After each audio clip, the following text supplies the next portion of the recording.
నేను కూడా ఈ బిజినెస్ రాకుండా హౌస్ వైఫ్గా ఉంటున్నాం. నాకు ఫ్యామిలీ టైంలో బిజినెస్ అనేది స్టార్ట్ చేస్తాను. సో మేము ప్రతి నెల రీపర్చేస్ అయితే చేస్తుంటాము. సో అదేవిధంగా మేము అన్ని రకాలైతే రీపర్చేస్ చేస్తుంటాము.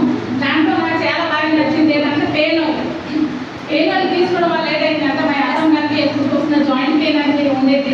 సో అదేవిధంగా పెయిన్ ఆయిల్ యూజ్ చేయడం వల్ల అంటే ఎంత ముందు మూవీ అని యూజ్ చేసుకుంటున్నాం. కానీ సేఫ్ షాప్లో వచ్చిన తర్వాత పెయిన్ ఆయిల్ అనేది తీసుకున్నాను.